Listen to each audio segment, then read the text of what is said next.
Alors, j'ai discuté hier avec Gilbert dans un cadre de Café Philo McDo sur sur le viol et sur le miracle. Et en fin de compte, il y a deux types de miracles. Il y a un miracle qui est le viol de la nature, c'est-à-dire qu'on ne respecte pas le rythme, le cycle, l'essence de la nature, et un autre viol, il y a le miracle qui, lui, au contraire, fait corps avec le cycle des choses. Et le problème est un problème théologique, car pour les chrétiens, et pour le livre de l'Exode, qui à mon avis est l'œuvre du royaume d'Israël, le miracle, c'est par exemple le franchissement à pied sec de la mer Rouge. Le miracle, c'est la guérison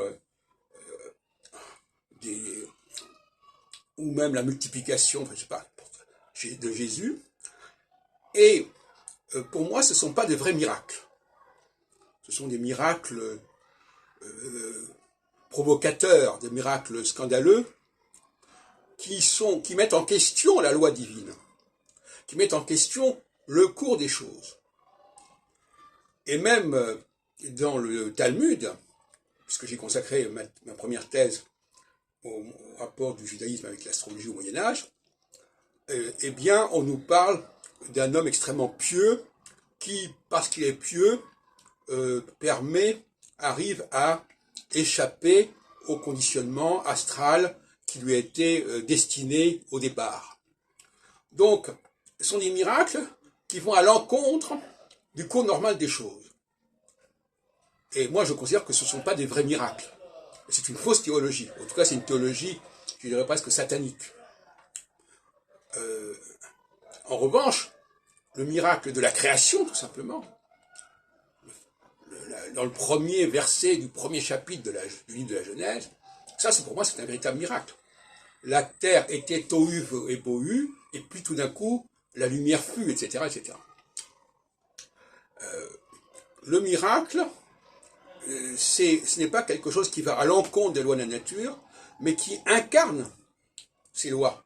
C'est-à-dire qui permet au cours des choses de se produire et de se prolonger. Et quand il n'y a pas ce miracle, il y a stagnation, il y a décadence. Quand dans une société, il n'y a pas des leaders suffisamment puissants intellectuellement pour trouver des solutions, pour rassembler, pour dépasser les clivages, etc., eh bien la société décline, la société dégénère. Et c'est le miracle qui permet d'éviter cette dégénérescence. Et non pas le contraire. Le miracle n'est pas là pour lutter contre la dégénérescence. Il est là pour éviter la dégénérescence, ce qui n'est pas du tout pareil. Il vaut mieux prévenir que guérir.